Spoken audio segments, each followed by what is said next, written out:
And welcome to another edition of the X Zone. I am Rob McConnell. We're coming to you around the world from our broadcast center in Hamilton, Ontario, Canada. If you'd like to send me an email, xzone at xzoneradiotv.com, on all social media sites, Xzone Radio TV. To find out about the programming we have on the X Zone Broadcast Network radio side, just go to www.xzbn.net. And for the X Zone TV channel, we are on Simul TV, channel 21. My guest this hour is a gentleman that we've had the pleasure of having on the show before. John Kachuba is his name, and he is the award-winning author of 12 books and numerous articles, short stories, and poems. John holds advanced degrees in creative writing and teaches that subject through Ohio University and the Gotham Writers Workshop. He is a member of the Historical Novel Society and the Horror Writers Association. John frequently speaks on the paranormal and metaphysical topics and is a regular speaker at universities and libraries, paranormal conferences, and on radio and TV shows. He has been a repeat guest on several of those radio and TV shows, including here in the X Zone. He has also been a faculty member at many writers' conferences and is available for future conferences and writing workshops. Now, John has also worked with writers and writing students in Cambodia, Malta, Portugal, Singapore, Thailand, and Vietnam. And we're here tonight with John to talk about his new book, Shapeshifter, A History. And John Kachuba, welcome back to the X Zone. Great having you with us, John. Thank you, Rob. It's great to be back. So let's see. It's been a while since you've been with us. What have you been up to? It has. Well, probably the most exciting thing is the book that's coming out in May, Shapeshifters, that we're talking about tonight. I had a chance to research that in 2017 in 8 different countries in Europe. And then a little bit earlier, actually, end of last year and beginning of this year, 5 countries in Asia. So I've done a lot of traveling to get that book done. That's been pretty exciting for me. Well, let me ask you a very basic question, and I think it's the first question I should ask you, is what is a shapeshifter? Right. You know, when we think of shapeshifters, we think probably of the classic werewolf and vampire. Yeah. What a shapeshifter is, very simply, is a person that can transform themselves either voluntarily or involuntarily to an animal, to perhaps another person, sometimes even an inanimate object. And they exist in every culture around the world and have existed from time immemorial, it seems, right up to the present day. So in your opinion, after doing all this research, are shifters more than, shapeshifters, are they more than just urban legend? Well, you know, my research is telling me that there are people around the world who will swear by having had shapeshifter experiences. Now, as I said earlier, they're in every culture. Yeah. You can find folklore and mythology in every culture about shapeshifters. But yet, even today, we have newspaper stories about people witnessing shapeshifting events. We have people coming forward saying that they have seen something happen. They've seen something or somebody change into something else before their very eyes. So is it just urban legend? You know, who knows? There are people that swear they are not urban legends. I've got a friend who swears he married a shapeshifter because prior to the marriage and the ring going on, she was really sweet and wonderful. And as soon as she got the ring on, she turned into a banshee. Yeah. So there you go. Sure. So what are the most prevalent or the most notable shapeshifters in history? Well, there's been quite a few. If you go back to antiquity, for instance, and I did in my book, by the way, I cover, you know, it's nonfiction, and it covers, like I say, the cultural shapeshifter in cultures all around the world, from ancient times up to today. So if you go back ancient Egypt, if you look at some of the gods that were depicted in, pyramids and tombs and statues and whatever, we see forms that are not necessarily shape-shifting in that they seem to be frozen between human shape and animal shape. For instance, the god Anubis is a very typical one. Right. Completely human body, male body, but the head of a jackal, right? We have Tarouet, which is very interesting. It's a female. She has a torso of a pregnant female, a human female, but the head of a hippopotamus and the tail of a crocodile. So we have those that were sort of not really shape-shifting because they're, as I say, sort of locked into this hybrid form. But then you look at something like Greek culture, where you have Zeus, who shapeshifted into 20 or 30 different kinds of animals throughout his career as gods of Olympia, changing into bulls, changing into swans, changing into ravens, changing into all kinds of animals, even changing into other people, and primarily to have sex with women. That was kind of his rationale for shapeshifting. But, then you go into the more common ones that we all know, like I say, werewolves, Yes. Vampires. Those are probably the two that people really resonate with, and probably most of the literature that you see, most of the films and books, whatever, are about those two types of shapeshifters. Why do you think, John, people are so interested, so curious about shapeshifters and the reality that they still might truly exist even here in the 21st century? Hey, I think, Rob, part of this goes back to ancient times and our connection to the animal kingdom. We're animals ourselves. We always like to think we're people, and then there's animals. Well, I don't know. My wife's called me an animal a few times in my life. Yeah, right. And we're just one of many animals out there. Yeah. But, if you look back at some of the indigenous cultures, the ancient indigenous cultures, and perhaps even some of the contemporary ones, where hunters will wear the pelts or skins of animals that they're trying to hunt. They'll wear the antlers, the horns, the claws, and they'll frequently do ritual dances and almost put themselves in a trance. And why they do that? They do that because they feel that they can take on that power, the speed of that animal, the cunning of that animal, so that they can better trap them themselves and kill them. So you have that kind of connection. You also have, if you look at the Norse society, the berserkers, which if your audience doesn't know who these people were, these guys were really bad warriors. I mean, they were horrible. They would wear either wolf pelts or bear pelts with the head and all that, and they would go into battle in a frenzy. That's where we get our word berserk from. Oh, I see. It comes from the berserkers. These guys were crazy, and what they did, there's some evidence, archaeological evidence, that says they were probably, in addition to getting themselves sort of in a ritual state, they're probably also taking some drugs, probably mushrooms, that would put them this way.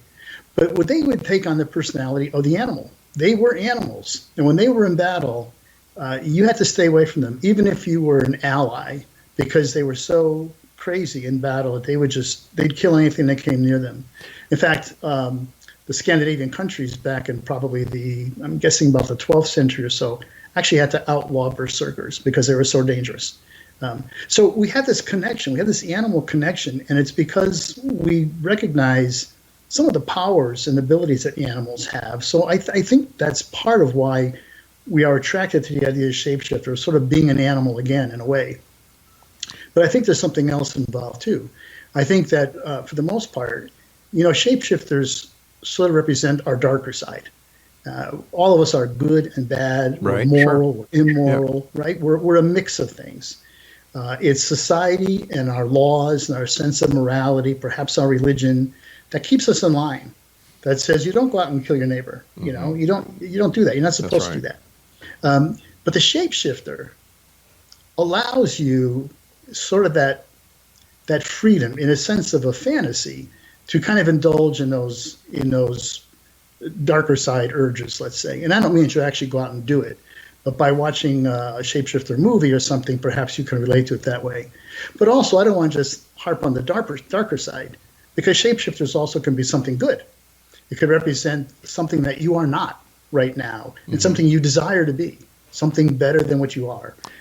So there's that too. It's sort of wish fulfillment in a way, that a shapeshifter character can represent something that you want to be in your nightmares, or that you want to be when you go to church, one or the other. So is it safe to say, and I've got about 20 seconds before I have to go for my first break, is it safe to say that shape-shifting, for the most part, is a matter of mind over matter? Well, it is. I think there's two things. There's an external shapeshifter. These are terms I've given, but an external shapeshifter where there's actually a physical outward change, where, Werewolf in London, the movie, the guy turns into a werewolf, okay? But there's also what I call an internal shapeshifter. All right, let's hold it right there, John. We've got to take our first break. X Zone Nation, John Kachuba is our special guest. We're talking to John this hour about his new book, Shapeshifters, a history, his website, johnkachuba.com. And John and I will return on the other side of this break as we continue here in the X Zone from our broadcast center and studios in Hamilton, Ontario, Canada, on XZBN and Simul TV. I'm Rob McConnell. Don't go away.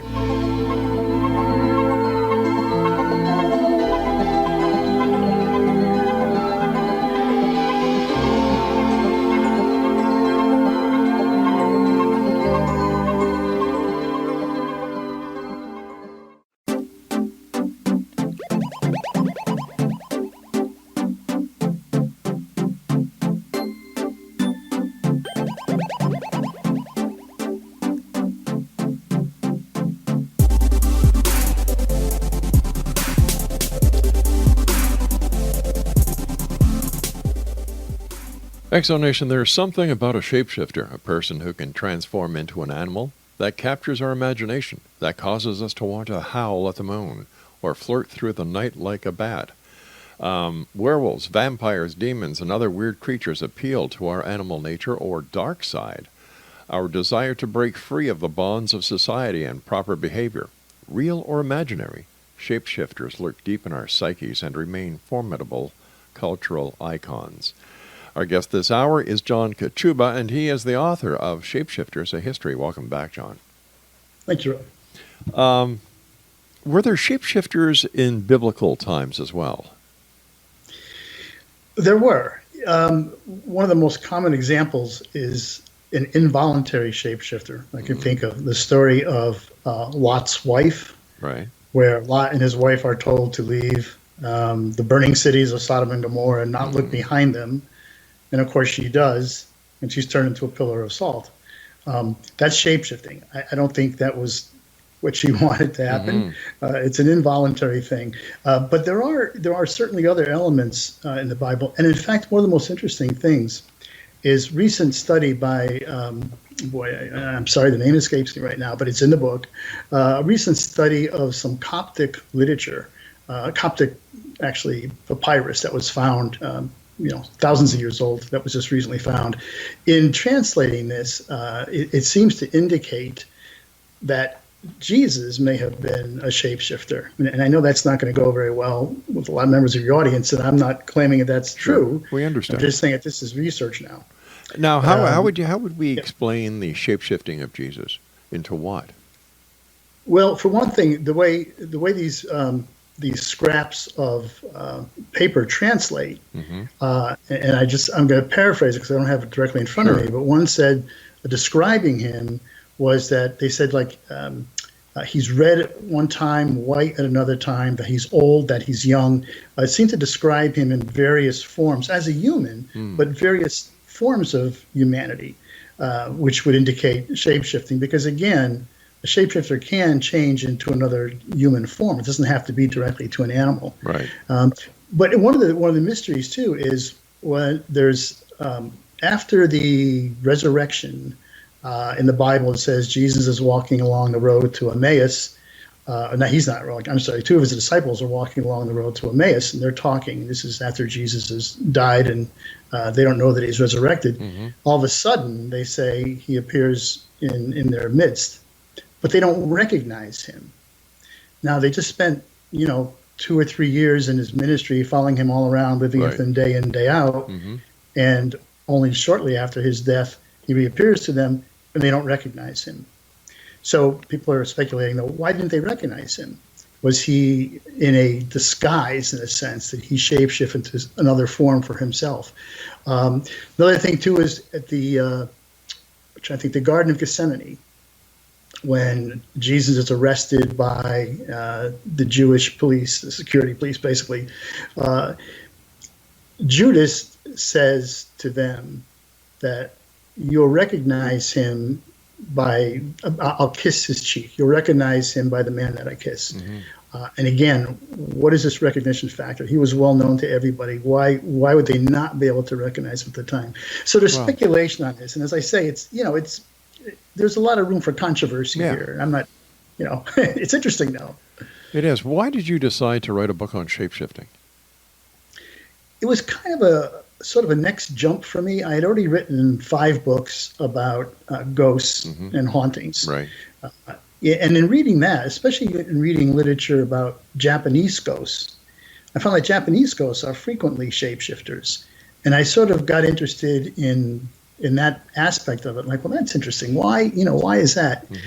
And growing up in a tradition that I had a very strong liberal education, I had a lot of the Greek mythology and all that already behind me too, and recognized that there were shapeshifters in there. And so I just started looking at that, and I discovered more and more how widespread the shapeshifter character was and how enduring, thousands of years, and we still have shapeshifter stories, and we still have people that swear by actual encounters with shapeshifters.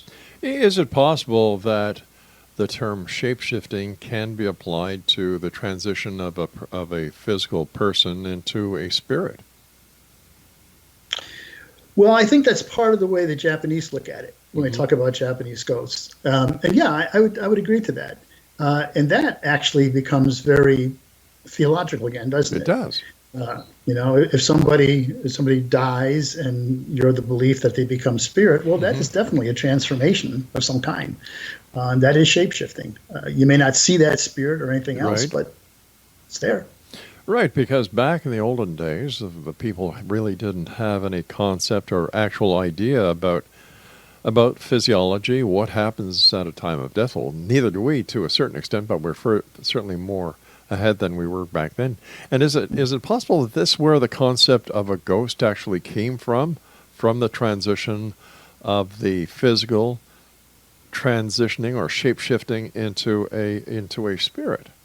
And if a person at the point of their death can shapeshift, why do we think that it's always has to be the spirit of a person? It could be into another animal, another being. That this opens up the door to so many possibilities. Right. Well, and actually, if you want to talk about reincarnation, sure, there's that where you may not necessarily come back in another life as a human. You may come back as an animal or something, or higher, more developed human, or whatever. So, yeah, I think there's some possibility to what you're saying. Obviously, we don't know. Yeah. So tell me, in your opinion, Dracula, myth or reality? A little bit of both. So part of my research for the book, one of the countries I was in was Romania. And I checked out all the Dracula sites. I was at the home where he was born in Sighistvora, the house where he was born. I visited some of the ruins of some of the palaces some of them were built by his father. When I say his, I'm talking about the Vlad Dracul, who was a Romanian leader in the 15th century, Middle Ages. His father and then Vlad II were both pretty ruthless medieval rulers, but that was not uncommon for medieval rulers to be pretty ruthless.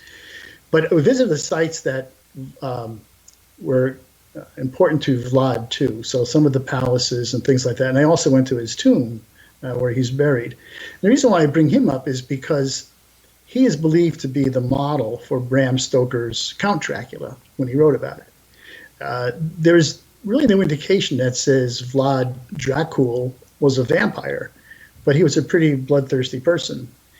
He defended Wallachia, which is now part of Romania, against the Turks. And when he took 10,000 Turkish prisoners, he impaled them all on spikes along a road that the next Turkish army was going to come through. What a real nice guy. When they saw 10,000 of their fellow soldiers impaled on poles, they left.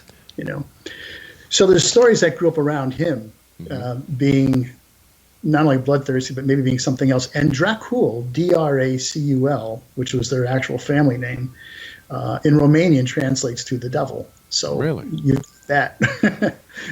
So is it a myth? Well, a lot of stories, I said, came up around him after he died, and centuries after stories developed because of his bloodthirsty nature. Now, there are people in Romania that will tell you that, yeah, he was something else. He was not just human. He was some kind of a devil or vampire or spirit of some sort. So that's out there, you know.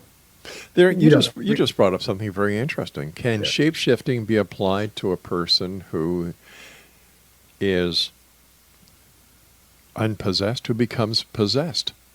They transform from they shape shift from a person into a demonically possessed person.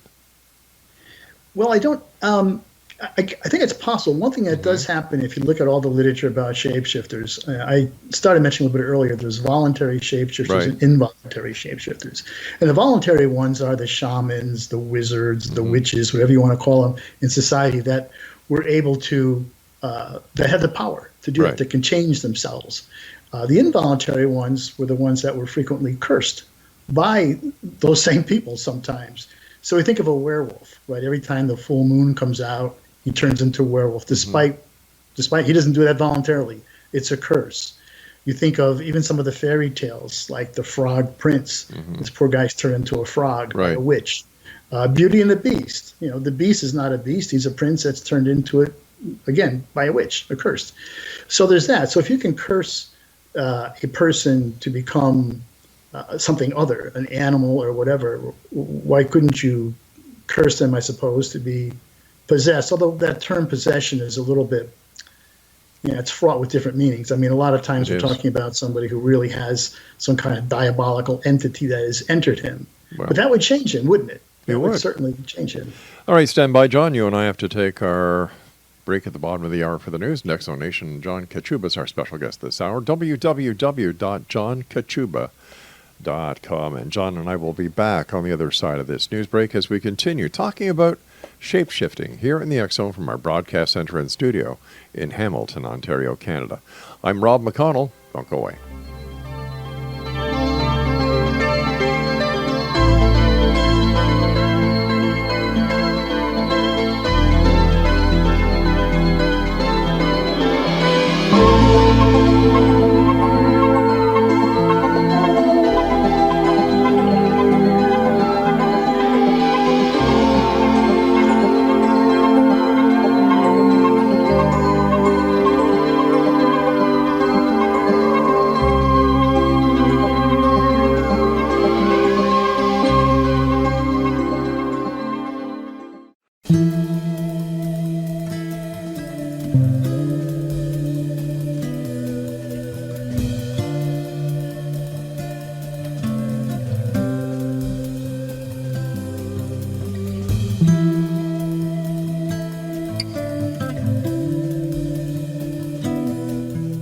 Exonation, I'm talking to John Kachuba. He's the author of Shapeshifters, a History. His website is www.johnkachuba.com. All right, let's switch a little bit from the past and let's get into the present, because I'd like to talk to you about the alien or the reptilian alien shapeshifting that we hear about these days from people who are right into ETs, UFOs, and alien abductions. Right. This is a theory. Reptilian alien shapeshifters. The whole idea is a theory that's put out by a guy in England named David. I don't know how you pronounce his Icke. last name. Ike's? Yeah, Okay, Ike like bike. Okay, I thought that was it. I didn't want to insult him by pronouncing his name wrong. And basically, the theory is that, eons ago, millions of years ago, I don't know how long, but very long time ago, Earth was visited by aliens of sort of a reptilian nature. And they came to Earth, basically settled here, and mated with the proto-humans that were here at the time, whatever they looked like, And this race is still with us in Earth, living among us, hidden, but carrying these reptilian alien genes. And they are apparently able to shift into reptilian form. And the interesting thing about this theory is that, according to, is it Ike's? Is that what you said? That's right, David Icke, yeah. According to Icke, the idea is that a lot of these shapeshifters, these reptilian alien shapeshifters, have achieved some success as famous athletes or actors or artists or politicians. And royalty. And royalty. What's He that? believes the Queen of England is a reptilian. Yes, right, quite Uh-huh. right. The Queen of England, Barack Obama, supposedly. I think I don't know who the other was, but I mean, there's several around the world, and it's an interesting theory. What's really interesting about it is that there are millions of people that Hmm. subscribe to newsletters and websites and all that talking about this. Well, sure. And if you go on the internet and just plug in reptilian, alien, shapeshifter videos, Right. you'll see a bunch. And what people will show you is a change in the eye. They'll show you the human eye becoming sort of like a snake eye. The pupil changes and everything. And of course, we know you can do a lot with Photoshop, and Sure. you can certainly alter videos and everything. So I personally don't put a lot of stock in this theory, but a lot of people do. Neither do I. I give it no credibility whatsoever, and I think David Icke, That's has stronger than I was going yeah, to say, but yeah, no, I call it as it is. I call a spade a spade. And if anything, I think David Icke is a charlatan out there. He's got his little groupies. He's found his little niche in a market that is so easy to get a following with today, because Right. in my opinion, the internet is the largest septic tank that mankind has ever created, because there's more crap in it than anything else. yes. And my question to David that I never got an answer on was, are you a reptilian?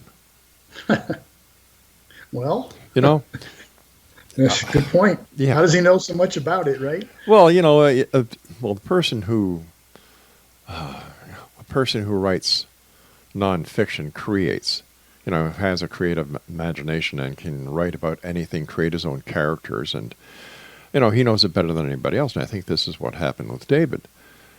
I think that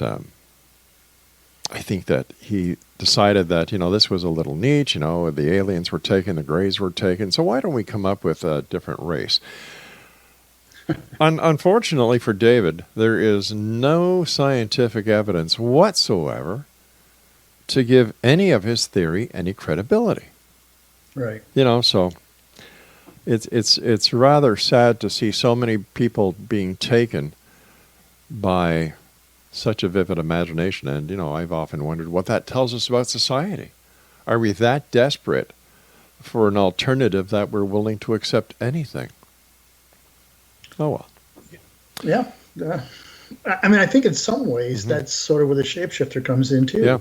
If we're not satisfied with who we are and what we do and the person that we are, and we put our faith in sort of a shapeshifter, what is that saying about us? Exactly. Our shapeshifter, I would imagine then, when somebody puts on a Halloween costume and they go out going door to door, that they are in fact taking the role of a shapeshifter. Well, yeah, they are. I mean, there's a strong connection there. And I have to say that I'm a major fan of Halloween. Yeah. And every year, my wife and I do a massive Halloween party in costume. So there. But I do think there is something to it. I think that, if we accept the fact that we sort of virtually take on the aspect of a character, then what better way to do it than behind a mask and a costume, right? I mean, it's a safe way to do that if you want to talk about sort of safety. But an interesting thing is that in the 18th century, masquerades were banned in England. A masquerade came to England from Italy. And that alone was bad because the English did not like Italians, and it was Protestants versus Papists and all that. So there was a lot going on there. But they considered Italians to be completely immoral. And being half Italian, I would argue that point. But Sure. anyway, yeah. But so they banned the masquerades in the 18th century because people were coming to them, obviously, in masquerade. They were coming in costume, and they were able to do pretty much whatever they wanted to do. They took liberties with each other, between sexes, and, people in authority, lower people, whatever. They took all these liberties that were frequently immoral, illegal, and became a real problem. So they were acting out instead of just putting on the mask and costume and letting it go with that. They were truly acting out that persona that they were taking on. So there's that, which kind of leads me into cosplay, which is a big thing. There's cosplay conventions, and people spend millions and millions of dollars every year. Tell our listeners more about this, because I'm sure there's listeners cosplay, around the world who have no idea what it is. Cosplay is it's people taking on the characters of anime figures or figures from movies, figures from Comic-Con. comic books, and they'll dress like those characters. I mean, right to the nth degree. They'll dress like those characters, and they will act like those characters. So if one of those characters speaks some weird alien language and you address him in English, he's going to answer you in this alien language, and he's not going to talk to you in English because that's not who he is. And these people, I mean, it's fun for them, and I have no qualms about them doing it. But there are huge conventions held all around the world where these cosplayers, and that's short for costume, COS, it's cosplayer. These cosplayers get together and they have different workshops and they show movies and everything else, but everybody is dressed up. So if there's a cosplay convention anywhere near your town, it's just worth it to go just to see that.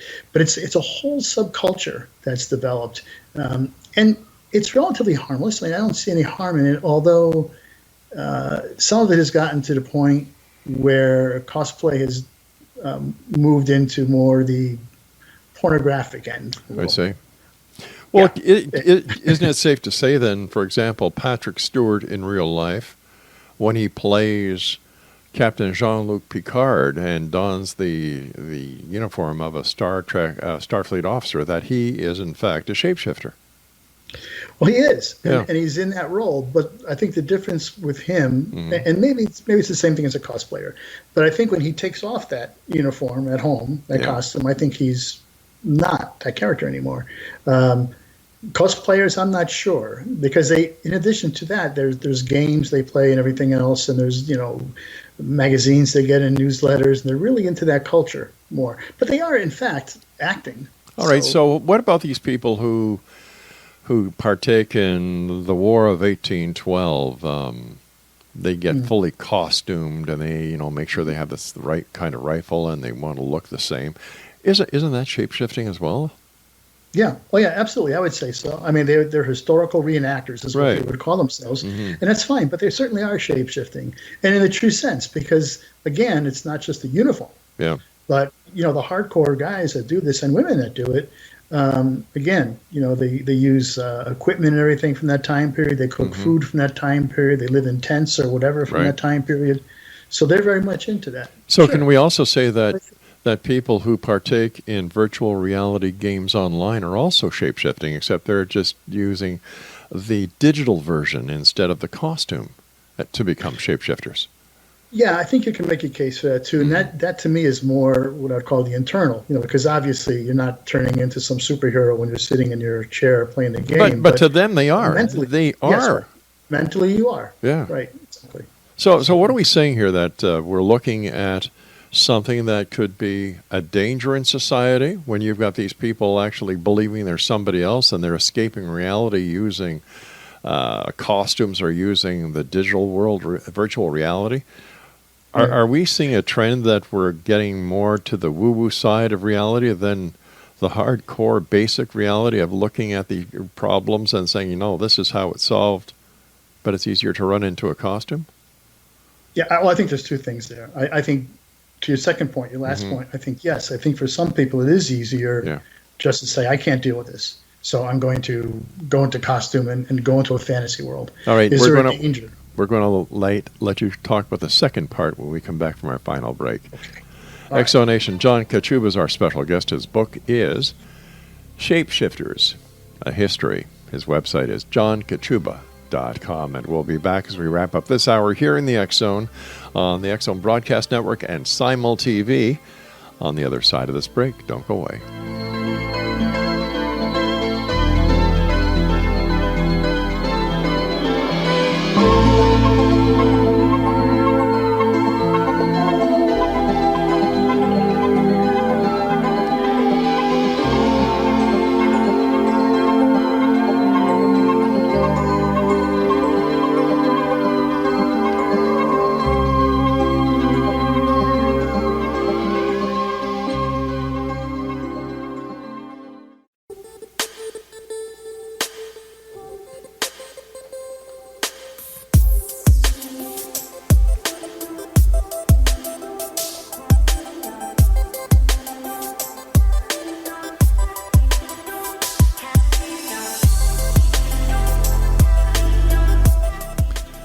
www.johnkachuba.com is the website of our guest this hour, John Kachuba. He is the author of Shapeshifters, A History.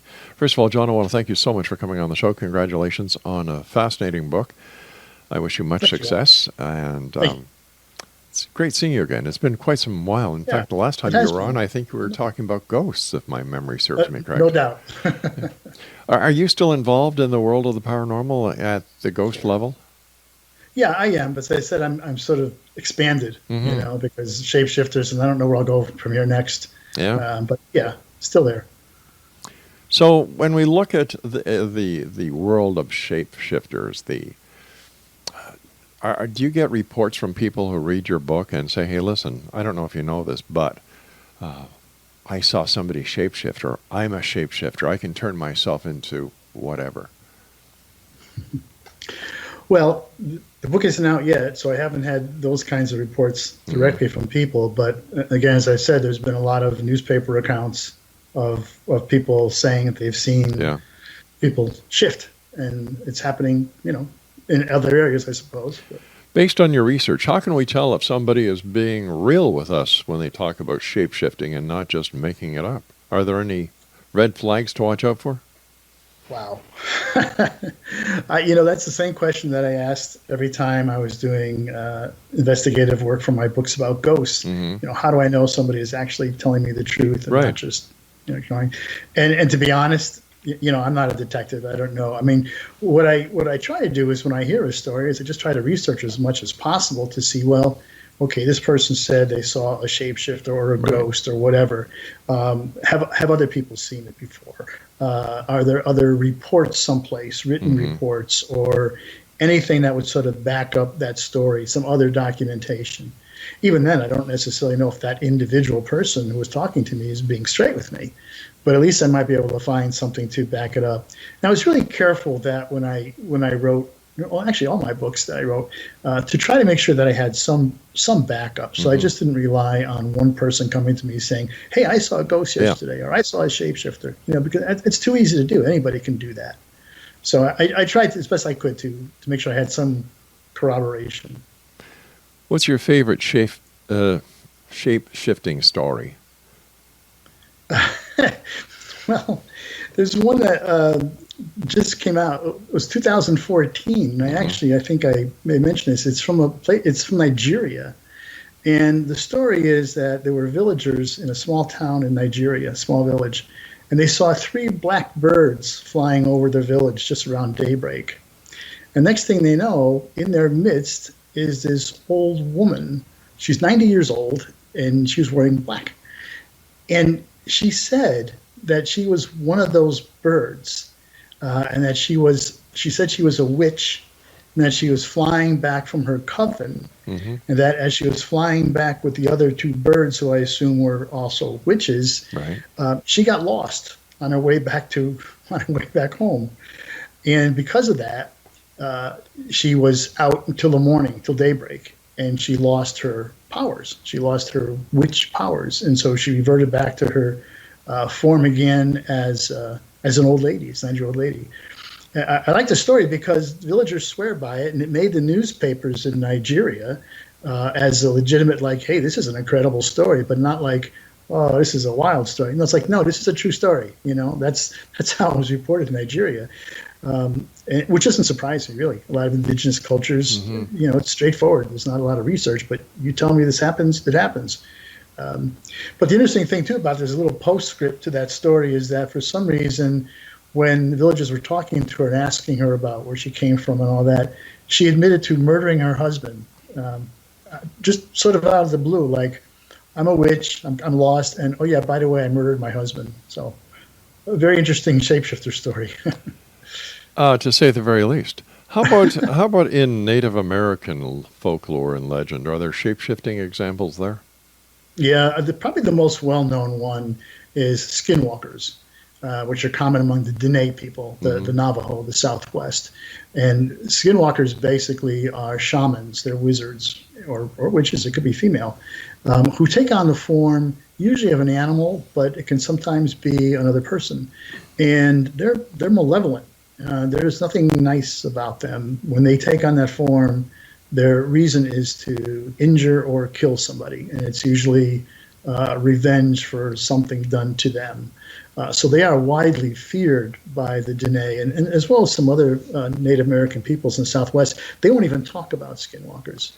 Is it possible that in cases like this, when somebody becomes a shapeshifter, takes a different shape, and commits a crime like murder, that the shape-shifting is actually an alibi and has nothing really to do with the act itself, that the person who committed the murder had full intent of doing it, but they're using the shape-shifting as an alibi. And like, yeah, geez, I didn't know I was doing it because I was something else.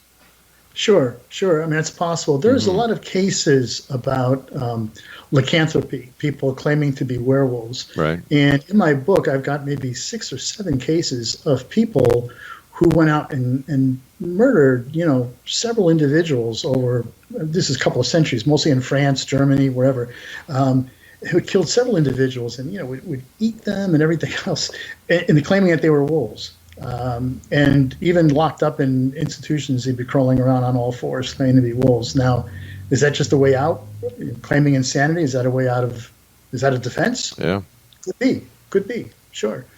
But on the other hand, there are people that I think truly believe that has happened to them, that they have become a wolf or a skinwalker or some other entity. Those are the internal shapeshifters that I was talking about before, where something inside them mentally says, yes, this is who you are.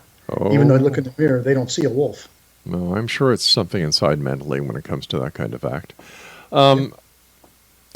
Is there a crossover within the paranormal between shape-shifting and other aspects of the paranormal that you have investigated in the past or written about in the past? Crossover.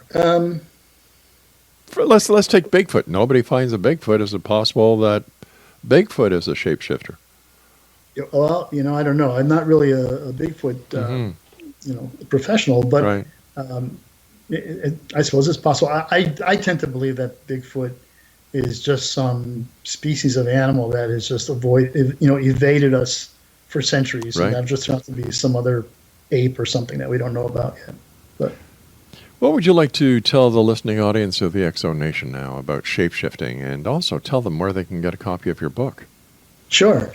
Well, the book will be out at the end of May, early June, and it actually can be pre-ordered right now at my website, which is, as you mentioned before, johnkachuba.com, or it can actually be ordered from the University of Chicago Press, who is the distributor for the publisher here in the U.S. It's actually being published in the U.K. So that'll be around, and I'll be speaking, universities and libraries like I always do, conferences. So all that information is on my website too, and I hope that people will check my schedule of appearances and come see me and hear what I have to say. And I'd like to hear what they have to say. I'm always interested in the stories that people tell me when I make my presentations. So what's next for you? Well, I'm working now primarily in fiction. Actually, I didn't mention it, but I had a paranormal novel that was published last year called Dark Entry, and it's based on an actual location in Connecticut. I took some fictional liberties with it, but right. So I'm working in fiction primarily with some novels, and they always have a paranormal or ghostly element in it seems. Why do you think there are so many people today in the 21st century so interested in the paranormal, ghosts, Bigfoot, UFOs, things that go bump in the night? Yeah. I think this goes back to something we sort of hit on before, that, when times are not looking that great, there's a lot of discontent in America right now, and other countries of the world too as well. And I think a lot of times they're overwhelming, or we think they're overwhelming, and we don't know how to react to them. So rather than react to them, we look for something else. And we look for something outside ourselves, something that we don't have to try to analyze, something that is beyond us. And that's the paranormal. I mean, it could be, maybe religion or something else like that too. But I think a lot of people turn to questions of, what's out there in terms of the afterlife, or are there other spirits? Are there other entities besides us? Is there life on other planets that's visiting us? All those kinds of questions. What's Bigfoot? All that. I guess to some people, asking those questions is a lot easier than saying, what can I do to make a positive change in the world we live in? Well, yeah. Yeah. I mean, there's people that do that, and I hope there's more of them. But there are other people that, it's overwhelming. You just can't deal with it. So you do something else. You go outside yourself in a different way. John, once again, I want to thank you so much for joining us. Great talking to you again. Continued success. And once again, tell our listeners your website and how they can get your book when it comes out at the end of May. Sure. www.johnkachuba.com. You can get the book directly that way, or you can pre-order it now. It'll be out in the bookstores in May and June. It should be in pretty much most local bookstores, so just ask for it there. It's on Amazon. It'll be all over. You can easily find it. John, take care of yourself, and thank you very much for joining us. Good seeing you again. Thanks. Take care. Exonation, our guest this hour has been John Kachuba. Once again, if you'd like to find out more about John, www.johnkachuba.com. Now, I'll be back on the other side of this commercial break with the news as we continue here in the X-Zone from our broadcast center and studios in Hamilton, Ontario, Canada. Shape-shifting. Are you a skeptic or are you a believer? Let me see here. Shape-shifting. I'll have to go with, I've got to take the skeptic side on this because I'm a realist. I even use my real name. I am Rob McConnell. This is the X-Zone, and we'll be back as once again we cross the time-space continuum to this place that I call the X-Zone. Until then, always keep your eyes to the sky and your heart to the light. Good night, everyone.